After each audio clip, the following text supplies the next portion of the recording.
पुथोई बोदी कोई सपोर्ट तो से बा अदुबु प्रैक्टिकल ओइना तो फम तमदा जिकी पुपी थाबा यानथले याय को मसी कोई यासे मागी रुसिंग मखादे यानथले खजे पुलिस स्टेट फोर्स थाजिली एनजीओ सिंह थाजिली अदुगा को कुकी सिंगी निंथोमिया को अगा मसी तौदनबा हाइखी यस मदुगुंबो याय अदुबु अखोइना पामजबदी पारजाना मणिपुर पारजाना पा अइना पामने तबा मणिपुर पारजाना पामबदी पोपी थारिबा यंथलिबदु मदु मपुदु कनानोबा फाखिबा फौ याउद्रिबा होइसु एक सुतु सिंग एक सहुम यंथले एक सबरी यंथले यस यंथतबनति यंथलेबा अदु मदु थारिबा मपुदुबदी कइदमो फाद्रिबनोबा मशीन इन पोंगदी अदो ड्रग थिंग्स है यस ड्रग पुरक पम याम फाइ हुजि हा क्रो मंगाई फाइ क्रो कुनगी फाइ और लोन फाइ मपु दि गाय सखरिगेबा अदो दि अखोय खिता मदुसु मपु फाहनिंग बिगे हाइबने को अजो मपु फाहनिंग बने मोय हुजि गवर्नमेंट मु फट्टे हाबने तबाय हाइदि मपु फाहनिंगेबा मपु फानबा फारिबा ड्रग थिंगदो जिके पुसिललेबा हुजि फारि तमाम फारिबा अदुबो मपुदुनेबा हरि फारिबा म्यामसिदि कइनोगी पावमीगुंबा आइगी सेसेमदा मते पाव खोलोना थाबगुंबा गखनि दुबो मखोय फावदगी हरिबा मरी फावदगी मपुदि सिनिना पुछपु पुथोक्तबसे अदो मपुदु पुथोअगा फाबिरगदि मणिपुरदा हजिक लेबा ड्रग की प्रॉब्लम पोपी की प्रॉब्लम लोइनबक्से सही अममुनगा लोइनमो मांखिगनेबा मपु फारुदबनिना होंग होंग था चलिनेबा अदुनी मदुम होंग होंग थारगा चलिबदो काना तनरगा कप मुतदी मपुदु तुम तप तप तप लाखदी तुमिन लेखनेबा लेबा कंपुपी थारिबा म्याम तमेंगलोंग साइ थारिबा म्याम और तिंगनोपांग थारिबा म्याम अदु मपु है कमाइन फागने बंदो आई मसी एरिया दा निंथो म लेरेना लेजरसेबा मागी मफमदा अयाब पी थारिदो कनागिनो हंगबो मतंदा रोय मुथोकनी यस अदु हौजिक लेबा अजो थारिबा मपुने फारिबा म्याम थारिबा लौबुक मी फाय कोलेबदुनेदि क्रो क्रो की थबक्तबु मानदि कैपेसिटी नतेबा अदु मपु कना नोय थाव हाइगेन थिदो फाबिरगदि मसी रोय मांगखनी दुगा इलीगल इमिग्रेंट सिंजु मसी गुंबु खुदों साबा लेबदगी मसी अखोयगी इकोनॉमी दा हिंमी आरसो में संगसिलगदि अखोय असिंबो पोपी थाबा खोपा चिगी दमक्ता अखोय फिशन तानबि आरेना चंगपसु यारीबको अदुदी फारेगु संगौरेबा अदुगा असिंबसी पॉलिसी से एना हाइजेनिंगी लास्ट ना एना हाइजेनिंगदा हजिक लेदिबा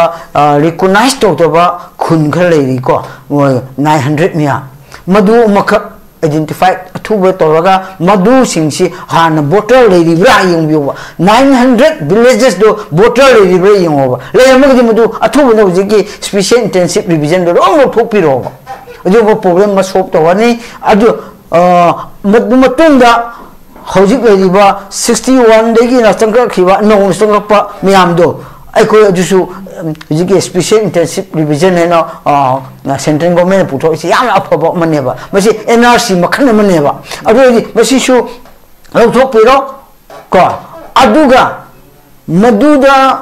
अखोयना तौगदब मसीदा अखोय फुल कोऑपरेशन पीबो संगेबा पुरमंगा लेरिबो पुरमक प्रजा पुरमक मसीदि कोई तौबो मसंगी मसी तौद्रगदि अखोय हुजिक अवाबा तारिबसे सुम हन्नन ताखिगने ओजा मै बोंद लागसगे कोई ngasi थमजरिबा रिमूव एनी कुकी ट्राइब्स क्वाइ हाइबसे कोई ngasi ओइरेबा हुजिक सिचुएशन असिगे मरि लेनबा दुगा तंगाई फदन मसिगी तामसी एखुन करिगिदमक लौथोकबो तंगाई फद्रिनो हाइबा दुई मतान दनि ngasi खननबो तौजरिबसे सि मतान कमाय थें येबे ngasi की थमजरिबा टॉपिक सि मतान हाइबस मसी कोइगी यामना एखोई एनी कोकी ट्राइब हाइबसे असिगा कंफ्यूजन चपबो थादौ ट्राइब हाइबा थादौ हाइबसेगा एनी कोकी ट्राइब हाइबसेदा विदिन मोहिगी मार्कसु कंफ्यूजन लेबा अमनी अखोइना सुम येंगी आबसे कइगिदमक्ता असे एनी कोकी ट्राइब लोथोकदोरिनो हाइबसे ngasi की टॉपिक ता यावरिसिदा थादौ हाइबसेदा थादौ हाइबा मार्कसदा थादौ मखादा कना कना लै क्रम ट्राइब लै मोगी लेरिबा थादौ की मखा लेरिबसे सु Haokip चोंगलोय Singshon Kipgen example doga ama di khang de ado hang sing hai ba malai do hang lem hai di khang de do ta dongel hai ba lai aduga thangen hai bi khang de liao di yaw ri aduga mishau asing basi ekhoi thadau map ne ba adu any tribe ko any cookie tribe su hai ba how keep game yaw ri ba ko adu di same tribe moi hai ba ma masa masa ki recognition loin phangja khaba yes moi ji ki ayam thadau ide ini cookie tribe ide example ada mar keep gen ikini dongel hai dongen ikini how keep ikini keep gen ikini mohoi masa gi leje khaba po ni adubu thadau habisina han recognition chum am gi kan to ba adubu thadau de yaw to ba moi gi khasu lei ri ba ko adu singdu ko punsin ni yana bagi de makta madugi mingda hojiki thadau de yaw to ba khoi kha yaw ri sida ma kinogi wifi kumba ke kumba de khalei di simte kumba mate kumba khalei ri ba ko asi kumba singsi ju muga moi punsin haning ba han lagi pun do punsin na bagi bawu gi khudong cha ba lo na bagi de makta any cookie drive ana toroga torok matam sida thadau sina masi yaroi masidi ekhoi thadau gi muhutta any cookie tribe na sinbadi yaroi hebene bako semudi aduga thadau leina thadau yauri ba tribe sing marak tagi na mugu na khoina same tribe to mo any cookie tribe hapsilaga yauri si yaroi ekhoi di thadau ni hebene aduda hoji any cookie tribe hapapagi disadvantage hai amta haijege aduga moi gina advantage oiba ekhoi ni disadvantage oiba asi ani amta haijege bako maramdi hairiba outside India, Burma, foreign, aduga atopa sa Bangladesh ki example Chin state ki lakpa asi kumbagi tribe Manipur da sup yaw da ba sup ta da ba tribe khale ri ba asi singsi ki su muga madugi mingda lai aduna masi kumba lakriba illegal immigrants sing lapagi khudong sa basi any cookie tribe to masi leire targdi advantage kal phangi masi gi advantage phangba hairi basi hojik any cookie tribe manung da mo si na le du dabni yam chap si yauri masi any cookie tribe have sing si asi tawribo myam se hojik Aimon haiba, Anan haiba, Chiru haiba, Chute haiba, Gangte, Mar, Kom, Paiter, aduga Lute, Kamba, Simte, Thadau, Baifai, and Jau, Rusai, Mijau. Asi sing marks the yam jiki any cookie tribe nam da yauri ekhoi da Manipur da leida jati khar yauri boko tribe khar yauri boko asi kumbagi advantage low bani na low si adubu aina mokoi sing ju macham chiru ju macham already mokoi jo chiru ju mokoi tribe recognize to khre kom chu lei khre maduga ma chu lei khre simte chu lei khre de thado heba baifai heba asi sing ju twan rong chakre adu mi jo mi tribe to adu agadi Asida equina yengi abasidi hojik masi illegal immigrants sing sigi mingda changsilapar chahi kunmawang haise yam lap to 20 ka state 25 or 30 years manung isida changsilapar illegal immigrants sing se moigi leilepa Manipur da leilepa asigi kudong saba se asi kai no ko thok da bun hai ba man duni ai hai du se masi changsilapar myam sida hojik leidiba cycle acida saitu acida aduka popi acida moina aduga tingnopan acida asida moi illegal immigrants in am changsil sibu kamaina khoi asi je khoi illegal immigrant ni khoi se adubu ekhoi gi masi Manipur sida ekhoi indigenous oina bagi damakta kamaina to sigi harakpa matam sida ai pass han basing te harage adu masi la pam tam moi illegal immigrants in give tactics kamai to ge khunda silakpa yes khun anu ba tasilakpa yam che tasilakpa aduga tasilak liba asi kamai to ge bo mojik chu sama pan 900 villages to recognize to the yauri masi chu illegal immigrant number 1 ni aduga madu mamang da recognition pigraba villages khal leiri asigu masi kamani togde gebo state government sina manipur government sina kamana asi brahmar changchil pasin state ki changchil pam yam chi ekoi manipur gi citizen am oina bagi kamai toski na a post opam tumda 100 latest 100 government BJP na litoba government leiri matamsta akoi ki mangjo ba robu moi gi yam thona le ki ba haiba jun thak gi problem thok ti mamang makda inak nak mada makamai to ge robu haiba khunsing illegal immigrants in labor lam makai duga foreigner digi la aga occupy to raga hojiki khun ro ta ba sing sida kamai to we ham danda government da approach raga ekhoi leiliba kuki sing leiliba ekhoi sing ji illegal immigrants in leiliba khun ya se ekhoi leiliba se ekhoi kuki gi insistent reni haibisi recognize to view na haiba matamsda government asina mogoi yakhi bako adu yaraga masi koki singlei phom da khun da moi khun asida koki insistent reni na nungomam yungna bagi demakta government ayaba pigre pira tungda hojiki leiliba khigi masi kana tawni masi gi nung hangdopaki sikana tawni bo onro simsana masamakna adu nung da haklaga mana hangdokna bagi ayaba pirame bako adu edi hoji insistent renda khigi koki insistent rena government recognize pi khadi adu gadi kana no illegal immigrants kana no ba ai hangjani masi di any cookie track the Yoriba not the illegal immigrants in Miam Changsilok Miam Sibu, Haribo, government national insistent reni and recognized P Reva. Repeat the Queen Kagan, Changsilok Liba for a nursing pool, a Queen Nuki, Manipugi, citizen Natena, Kamana more high do you know? More already recognized Okreva, young cookies in the May 3rd, 2023. Gi me thak ki mamang da adu het insistent rene recognize toraga honorable Simpson na nung haklaga mal na hangdok na ban ayaba pi kham tungda khun yam da nung lo yung khre main function di koi kampupi somda hangdok raga tawna ba tawmdu da akhoi community khana opposed obadigi man buri hangdok tre du hak pudi hak khre already lei re ba to adu gi manipur de illegal immigrant kaya lagi apa? Illegal immigrant lagi hai sih kaya lagi apa? Madu kun miam recognize to miam su, aduh ka lana recognize pikir miam aduh su, hari kandok napa? Pong sana Manipur assembly dah, aku honorable Sir NB na assembly pukat laga.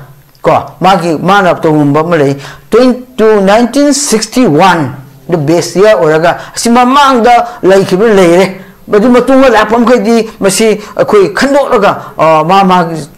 maram da hanna baina hairaga lijushalawa madu de ko yam thagatli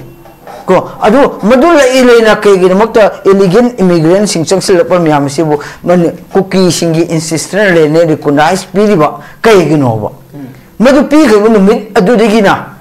Manipur in kanu leitre hen lo wiare illegal immigrant leitre lo wiare bako adu asi kumba advantage lo no bagi damakta leiba any cookie track ne ba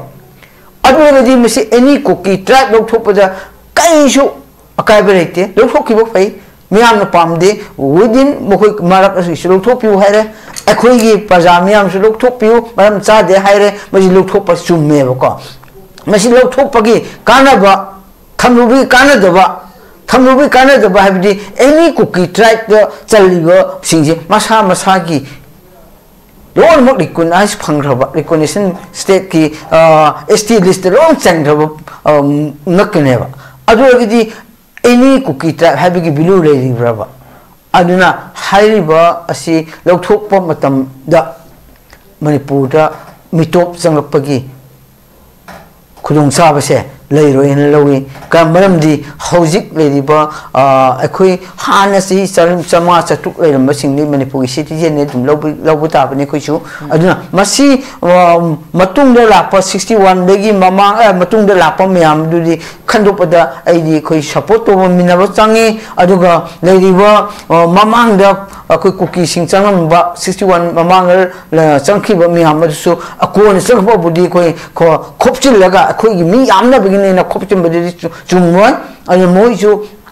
cooperation पीरगा लोग थोकदबनी अदुगा मसी कुमा लापम तमदा कमाइन तोगे हम तमदा आइने सुम लोबदा मोई advantage पीबगी लंबी से आइने मत हाइजिगेबा हंदक सखिबा 2021 board रंगनी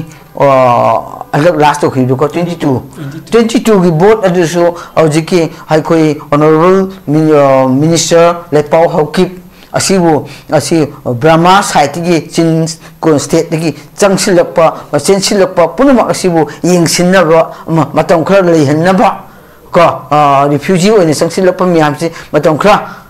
illegal immigration चंगसिलपा मियामसे लेयानबर government नमाबु chairman हाबगा यंगसिनबगी मक्ता हाबखी हाब मतुंगदा मदुदो चंगसिलपा मियाम दुबो मोयुम युम खसागसु लेहनखी लेहनखीबा मत नाहक तक लेखीबा अदुबु कईगी दमक्त मोय nearly 12,000 voter चलगा 2022 वोट थादाइंखीबा अदुदी कईगिनोबा अदुदी कनानोबा संगपगी माला अदुगा अखोई चरप इबा मिसिंग अदुबु अखोई एग्जांपल मा हाइजेगेबा एमसी हपेन बसिदी अखोई मिजो स्टेट मिजोरम स्टेट नदी हारिबा ब्राह्मणी की चंगम ओइसनो चिन स्टेट चंग पोइसनो कनान चंग इसे लोन खख मानरगसु कनान चंग इसे मसी को चेक तो हुदे यादे हाइन चेक तो बुंगमेबा अदुगा मणिपुर स्टेट असिना फ्री चंगलगा वोटर सु हपिरे खुनजिंग रिकॉग्नाइज तो बिरे पुनवा असि कोई हान रंबा कोई इंडिजिनस ओइबा अखोइगी मिहोन दिगी लामिना स्टेट सिगा कनो लेरंबा कम्युनिटी सिंजिगा मानबा थाकता हेक्टा लोसिलगा हेक्टो दिबसे कईगिनो हाइबसे मसी कईओसु मतम अदुगी गवर्नमेंट सिंगे सोइबनी एना अहाम राउंड से थमजिगे याम नोइजै ओजान फजा वफम सिंग थंबेरी कोगे निसुब राउंड सिगे ओजा सुरेश ता ताक्सनिंग सिने खोय ओजान सब गुना लाक्से ओजा के ओजान थंबी स्टेटमेंट दै खोगी इंस्टिट्यूशनल लेन की मतंग दा खोगी हानि की फॉर्मर सीएम की मिंग यावी हाइबी वफम दुमदी खोई ओजा सुरेश नदी मधुगुंबा तोरंगनी हाइबु थाजनी लेते है मधु हयेंग प्रूफ कुंबा लेबिरेगनो नोमा मतंग साबदा पीबीरो हाइबु तारे ओदी मतंग करी क्लैरिफिकेशन आई कम तोगे मसी खोइना ओजिके अइना हाइदे मसीगी खुदोंसाब पीबसे मसी इंसिस्टेंट रेन गी कुकी सिंगी खुन मखैदा अखोई कुकी सिंगी लमनी हाइबगे नुंग युंबगी से युंग लेबनी चपियो खुन कुकी खुन खुदिंग दे नुंग लेरबनी मदुनी इविडेंस नंबर 1 मदुगी लिंगनबगी अयाबा पीबसिना मतम मदुगी अथिंगदबा हाइबतारे थिंगहोदबा असी गवर्नमेंट लेदि गवर्नमेंट मतम की पारिबो गवर्नमेंट अदुना असिंबा फ्यूचर द लाखदबदो उदबा औदबगी दमक्ता मदु आइना मदु यादेना हाइबदी ओरमरोय अदुगा पॉलिटिकल एडवांटेज लौनबगी सु तौरमसु याय मसी एविडेंस हाइबबु कुकी इंसिस्टेंट लेनी ना मखोय लाउरिसिनी अदु मतुंगा मोय कुकी खुन खुदिंग मक्की नो मम युंबा हाबिसि मोय लेरबनी खर युमुसि यावनरबनी मदुगी चावना फंक्शन अमखक्ता मदु हांदोकप नुमित की ओइना मसीगी अथिंबा लेबदगी मदु हांग यादब उपाय लेदबगी अदुदि कमाइन तोख्रेबो होजिक खोय मदुगी खुदोंचाबदो मोय खदा ओपोज तोबा कम्युनिटी खान ओपोज तोबदगी ओपन मक्ति तौहोद्रे अदुबु मदुगी इलीगल इमिग्रेंट सिंगी कमाइन मुक तोके मतमदा ओदो मखोयगी दमक्ता अखोयगी मणिपुरदा अजा कम्युनिटी मखका असिगुंबा प्रॉब्लम थोप मतमदा अखोय यानाखिदबा ओपोज तो नगदबा लेबा अदुदा अखोय होजिकी रिस्ट्रिक्टेड हॉलिडे सो म पिखिदा कुकी राइजिंग डे एंड सुमुगा रिस्ट्रिक्टेड हॉलिडे मु यावबने कैबिनेट न प्रूव तोरगा होजिकी हॉलिडे लिस्ट तो सियंबियोबा मसी कई दंगे पीरिबुनोबा कुकी राइजिंग डे है कई बुनो मसीजु गवर्नमेंट अमुगा मसीजु रिस्ट्रिक्टेड हॉलिडे की यावे बका तो असीगुंबा असी कई कई की दोनो खोइना तौलक पुनमक से खोइना अइना असे हाइसिदि कनामत की अगेंस्ट नते अखोइगी मणिपुर की फ्यूचर सिदा सुम सोयरक पम्याम मदुना पोलुम दो हुजि अखोइ थांगनि सिनिने अमगी लालुंबा को कांग्रेस ने तो लालुंबा सियाई और बीजेपी ने तो और लालुंबा सियाई अदुगा लेजिस्लेटिव पार्टी ने पुडर रूट तो लालुंबा सियाई अदुना मागी ओइरे अदुबो असिम अरानबा तोरुंबा पुनमकी पोलुम दुनेबो कोई थांगनि से अदु अगदि हौजिति लाले चुमे हाइब पुनमक कोई उरबनी अदु अगदि मदु कमाइना अमुग सोल्यूशन पुरक्सिगे कमाइन पुरक्सिबा अगर मसी मणिपुर अवाब तारीब फिवम चही अहम लाक्सीब अवाब प्रजा मैम IDPS की अवाब लाक्सी हंदक मणिपुर की अचौब मणिपुर की अखोई इचिना मई खक नते मणिपुर की संगाई फेस्टिवल फो ओपोज तौनरीसे कईगीदमक ओपोज तौनरीनो अदुंबगी पुनमक असिबु अखोई अमत ओइबा मसिसु कोक्सी हरगदी मसि कोकनबसिदा हौजिकी बीजेपी बु चैरगा मसि कोकदब नत्रे कांग्रेस बु चैरगसु कोकदब नत्रेबा अदु हौजिक लैरिबा अखोई प्रजा म्यामदि पॉलिटिशियन म्याम सिगा अखोई मिहुल ओइरिबा म्याम सिगा लैरिबा सोशल ऑर्गनाइजेशन पुनमका अखोई प्रजा सिगा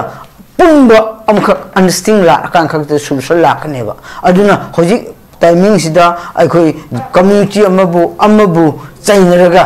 खन्नरनबगी हौरगा पीस लाकनी है थ्योरी अदुदि आइदि तवनिंद्रे अदुना कई गजो हुजिक लेबा पुनो असिदा अखोई पीसफुली लेसेदि अखोइना चंगलिबा इलीगल इमिग्रेंट सिंग सिबु थिंगबा अखोई ऑनरेबल एक्स हाइटारे सीएम बिरेना कन्नेसु हाइरमी अदुगा नार्को टेररिस्ट किसु हाइरमी वार ऑफ ड्रग्स हाइरमी यस अफबनी अदुंबा लैदि फै अदुबो चिन्द खक नतब थबक ओइना पांथोकपा ngam बाइबसे अखोई कईदि सोइखिबनो कईदि सोइबनो पाला सिंगी सोइरिरा नतका पाइबो मतम मदुगी गवर्नमेंट की एडमिनिस्ट्रेशन सोइबरा पॉलिसी सोइबरा अमदि लेरेबा लाम लाइन लोथोकप याबा गवर्नमेंट जु याबा एग्जांपल मगा हाइजेगेबा हौजिक कुकी सिंगी MLA represent तौरीनिको मणिपुर असेंबली दा मतम मदा होय ऑनरेबल चिमचना 1961 बेस ईयर ओइसिन लोथोप खंदो असिको हाबम तंदा असेंबली द पास टू किवम तंदा कुकी नि थादो नि लाविबा ग्रुप सिंजु अजि MLA ता जु यावरी नेबा यावरी याना खिब नत्रो याना खदि होजिकी मितो खंदो पद मोय सपोर्ट तौदबनेबा नत्रा 61 मतुंग लापम गयदि खंदो मोय सपोर्ट तौदबनी अना अफबदि कोई सपोर्ट तौसेबा अदो आराम तौबसिंदि अमु हन्न तौदनब म्याम हाइबा चुंगनेबा अदो अमगी असोबदो लाउनबसिनदि एकोई सोल्यूशन लापंग मोय हौजिक लैरिबा अवाबसे असिगा सुम कंटिन्यू चथर पतागदि कम्युनिटी कंटिन्यू चथनिंगबा ग्रुप लेरगदि हौजिक कम्युनिटी अमगा साउनरिबा पुनमक असे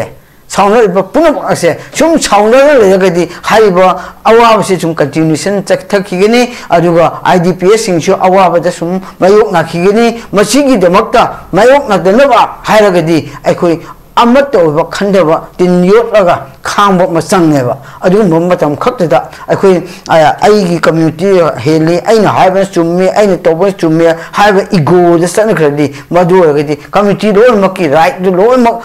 अमचु हाइदोपा अमचु ngang कुकी सुंगांबा नागान सुंगांबा पांगन सुंगांबा मेतेन सुंगांगरगदि अखोई अमत ओबकी आइडिया मणिपुर मांगथरनेबा अदुम हाइनिंद्रे हौजिक लैबा प्रायोरिटी दी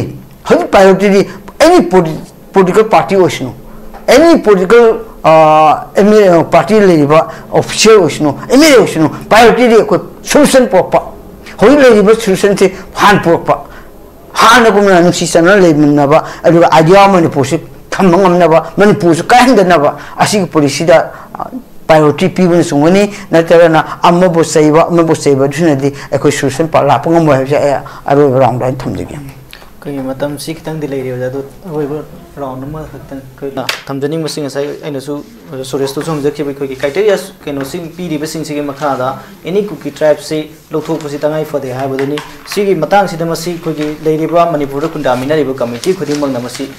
ꯇꯉꯥꯏ ꯐꯗꯅ ꯃꯁꯤꯒꯤ ꯋꯥꯍꯩ ꯑꯩꯈꯣꯏꯒꯤ ꯈꯣꯜꯂꯥꯎꯁꯤꯗꯤ ꯂꯥꯎꯃꯤꯟꯅꯕ ꯇꯉꯥꯏ ꯐꯗꯕ꯭ꯔꯥ ꯍꯥꯏꯅ ꯈꯜꯂꯤ ꯃꯁꯤꯗ ꯑꯣꯖꯥꯒꯤ ꯑꯣꯏꯕ ꯃꯣꯠꯇꯤ ꯀꯃꯥꯏꯅ ꯁꯤꯗꯤ ꯑꯩꯈꯣꯏꯒꯤ ꯃꯅꯤꯄꯨꯔꯗ ꯐꯣꯔꯦꯟꯅꯔ ꯍꯥꯏꯇꯥꯔꯦ ꯐꯣꯔꯦꯟꯅꯔꯁꯤꯡ ꯈꯟꯗꯣꯛꯄ ꯍꯥꯏꯕꯁꯤꯗꯤ ꯑꯩꯈꯣꯏ ꯒꯣꯚꯔꯟꯃꯦꯟꯠ ꯑꯣꯐ ꯏꯟꯗꯤꯌꯥꯒꯤ ꯀꯟꯁꯇꯤꯇ꯭ꯌꯨꯁꯟ ꯌꯥꯎꯔꯕꯅꯤ ꯐꯣꯔꯦꯟ ꯑꯦꯛ ꯀꯣ ꯐꯣꯔꯦꯟꯅꯔꯁꯤꯡꯒꯤ ꯑꯦꯛ ꯃꯣꯏꯗꯨ ꯃꯔꯝ ꯆꯥꯗꯅ ꯆꯪꯍꯟꯕ ꯌꯥꯔꯣꯏ ꯍꯥꯏꯕ ꯑꯗꯨꯕꯨ ꯍꯧꯖꯤꯛ ꯃꯅꯤꯄꯨꯔꯗ ꯂꯩꯔꯤꯕꯁꯤꯗꯤ ꯒꯣꯚꯔꯟꯃꯦꯟꯠ ꯑꯣꯐ ꯏꯟꯗꯤꯌꯥꯒꯤ ꯄꯣꯂꯤꯁꯤ ꯑꯃꯗ ꯃꯇꯝ ꯍꯧꯖꯤꯛꯈꯛꯀꯤ ꯅꯠꯇꯕ ꯍꯥꯟꯅꯗꯒꯤ ꯃꯅꯤꯄꯨꯔꯗ ꯆꯪꯁꯤꯜꯂꯛꯄ ꯑꯁꯤꯒꯨꯝꯕ ꯐꯣꯔꯦꯟꯅꯔ ꯆꯪꯁꯤꯜꯂꯛꯄ ꯃꯔꯨꯑꯣꯏꯅ ꯍꯧꯖꯤꯛꯀꯤ ꯕꯪꯒ꯭ꯂꯥꯗꯦꯁꯇꯒꯤ ꯕꯔꯃꯥꯗꯒꯤ ꯆꯤꯟ ꯁ꯭ꯇꯦꯠꯇꯒꯤ ꯆꯪꯁꯤꯜꯂꯛꯄ ꯃꯌꯥꯝꯁꯦ ꯐ꯭ꯔꯤꯗ ꯆꯪꯍꯜꯂꯦ ꯑꯁꯤꯅ ꯇꯥꯛꯄꯗꯤ ꯁꯦꯟꯇ꯭ꯔꯦꯜꯒꯤ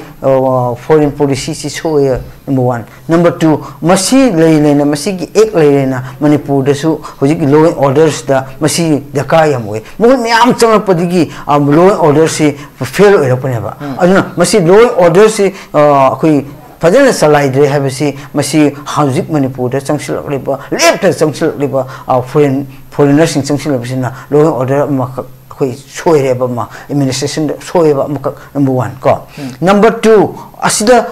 ꯆꯪꯁꯤꯜꯂꯛꯑꯒꯁꯨ ꯍꯧꯖꯤꯛ ꯑꯣꯅꯔꯦꯕꯜ ꯍꯥꯟꯅ ꯄꯨꯔꯝꯕ ꯆꯤꯐ ꯃꯤꯅꯤꯁꯇꯔꯁꯤꯅ ꯑꯁꯤꯒꯨꯝꯕ ꯐꯣꯔꯦꯟ ꯄꯣꯂꯤꯁꯤꯒꯤ ꯑꯩꯈꯣꯏ ꯑꯁꯣꯏꯕ ꯈꯔ ꯂꯩꯖꯈ꯭ꯔꯁꯨ ꯍꯧꯖꯤꯛꯇꯤ ꯑꯃꯨꯛ ꯂꯧꯊꯣꯛꯄ ꯇꯥꯕꯅꯤ ꯃꯈꯣꯏꯁꯤ ꯑꯃꯨꯛ ꯃꯐꯝ ꯆꯥꯅ ꯑꯃꯨꯛ ꯆꯥꯍꯟꯒꯗꯕꯅꯦꯕ ꯄꯨꯊꯣꯛꯂꯔꯤ ꯐꯥꯎ ꯃꯁꯤꯗꯤ ꯑꯩꯈꯣꯏ ꯃꯌꯥꯝ ꯁꯞꯄꯣꯔꯠ ꯇꯧꯕ ꯑꯃ ꯆꯪꯉꯤ ꯃꯁꯤꯗꯤ ꯏꯟꯗꯤꯕꯤꯖꯨꯋꯦꯜꯒꯤ ꯅꯠꯇꯦ ꯑꯦꯁ ꯑꯦ ꯁ꯭ꯇꯦꯠ ꯑꯃꯒꯤ ꯑꯣꯏꯕ ꯇꯧꯐꯝ ꯊꯣꯛꯄ ꯃꯥꯅ ꯑꯦꯁ ꯑꯦ ꯂꯤꯗꯔ ꯑꯃ ꯑꯣꯏꯅ ꯃꯄꯨ ꯑꯃ ꯑꯣꯏꯅ ꯆꯤꯐ ꯃꯤꯅꯤꯁꯇꯔ ꯑꯣꯏꯔꯨꯕꯅ ꯃꯁꯤ ꯄꯨꯊꯣꯛꯄꯁꯤ ꯆꯨꯝꯃꯦꯅ ꯂꯧꯁꯤꯀꯣ ꯆꯨꯝꯃꯗꯨꯗꯤ ꯆꯨꯝꯃꯦꯅ ꯑꯩꯈꯣꯏ ꯍꯥꯏꯁꯦꯕ ꯑꯗꯨꯒ ꯗ꯭ꯔꯒ ꯊꯤꯡꯁꯤ ꯋꯥꯔ ꯗ꯭ꯔꯒ ꯂꯥꯎꯊꯣꯛꯑꯦ मसी मणिपुर यागदी फॉरेन पुसिल्प ब्रह्मा पुसिल्प चीन स्टेट पुसिल्प ड्रग मैम से पोपी थारीब ड्रग अतोप फारीब पुनमक थीनबगी मान पॉलिसी पुथोए अफबने लौसे अना खतंग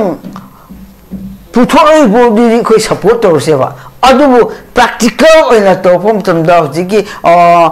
पोपी थाब याथले याय को मसी कोई यासे मागी रुसिंग मखादे याथले खजे पुलिस स्टेट फोर्स थाजली एनजीओ सिंह थाजली अदुगा को कुकी सिंगी निथोमिया को अगा मसी तौदनबा हाइखी यस मदुगुंब याय अदुबु अखोइना पामजबदि प्रजाना मणिपुर प्रजाना अइना पामनतबा मणिपुर प्रजाना पामबदि पोपी थारिबा याथलिबदु मदु मपुदु कनानोबा फाखिबा अफौ याउद्रिबा एकड़ चहुम यंथले एकड़ चमरी यंथले यस यंथब नते यंथलेबा अदु मदु थारिबा मपुदुबुदि कईदमो फाद्रिबनोबा मसीने इन पोंगदि अदु ड्रग थिंगसे यस ड्रग पुरकपम याम फाइ हुजि हा क्रो मंगाई फाइ क्रो कुनगी फाइ लोन फाइ मपुदि गाय सखरिगेबा अदुदि अखोइ खिता मदुसु मपुदु फाहनिंगि हाइबनेको अजो मपू फानिंगने मोय हुजि गवर्नमेंट फटे हाबने तबाय हाइदि मपूजु फानिंगेबा मपू फानबा फारिबा ड्रग थिंगदो जिके पुसिललेबा हुजि फारि तमाम फारिबा अदु मपूदुनेबा हुजि फारिबा म्यामसिदि कइनोगी पावनी गुंबा आइगे सेसेमदा मते पाव खोलोना थाबगुंबा गखने दुबु मखोय फावदगी हरिबा मरी फावदगी मपूदि सिनेना पुथोक्तबसे अदु मपूदु पुथोअगा फाबिरगदि मणिपुर ड्रग की प्रॉब्लम पोपी की प्रॉब्लम लोन सही लोन मांगीगनेब मपू फारूदबनीना होंग होंग था चलीनेब होंग होंग थारग चलीबदो ताना तानरगा कप मुहूर्तदी मपूदु तुम तप लाखदी तुमिन लेखनेब कंपुपी थारीब मैम तमेंगलोंग साइ थारीब मैम और तिंगनौपांग थारीब मैम मपू है कमाइन फागनेबो मसी एरियाद निथौ अमा लेरेना लेजरसेबा मागी मफमदा अयाब पी थारीदो कनागिनो हंगबो मतमदा रोय मुथोकनी हौजिक लेरिबा अजो थारिबा मपुने फारिबा म्याम थारिबा लौबुक त मी फाय खोले दुनेदि क्रो क्रो गी थबक तुबु मानदि कैपेसिटी नतेबा अदि मपु कना न ओइ थाव हाइगेन थिदो फाबिरगदि मसी ओइ मांगखनि दुगा इलीगल इमिग्रेंट सिंजु मसी गुम खुदों साबा लेबदि मसी अखोइगी इकोनॉमी दा हिंगि आरे सोमे संगसिन लगदि अखोइ असिंग पोपी थाबा खोपा चिगी दमकता अखोइ सेन तानबि आरे न संग पसु यारीबको अदुदि फाले संग औरेबा अदुगा असिंगबसी पॉलिसी से एना हाइजेनिंग लास्ट ना एना हाइजेनिंग मजा हजिक लेदिबा रिकॉग्नाइज तोतबा खुन खर लेरिको 900 मिया मधु मख आइडेंटिफाई अथुब तोरगा मधु सिंगसी हान वोटर लेरिब्रा यंबियोबा 900 विलेजेस दो वोटर लेरिब्रा यंगोबा लेमगदि मधु अथुब न हजिकी स्पेशल इंटेंसिव रिवीजन दो रोंग थोपिरोबा अदुगो प्रॉब्लम मा सॉल्व तवनी अदु मतुंदा हौजिक लेरिबा 61 देगी ना संग खिबा नौ संगपा मियामदो अखो अजुसु हजिकी स्पेशल इंटेंसिव रिवीजन है ना सेंट्रल गवर्नमेंट पुथो इसे याम अफबो मनेबा मसी एनआरसी मखन मनेबा अदुदि मसीसु लौथोपिरो को अदुगा मदुदा अखोइना तोगदब मसीदा अखोइ फुल कोऑपरेशन पीबो संगेबा पुरमंगना लेरिबो पुरमक प्रजा पुरमक मसीदि कोई तौब मसंगी मसी तौद्रगदि अखोइ हुजिक अवाब तारिबसे सुम हन्नन ताखिगने हबजे थमजेगे।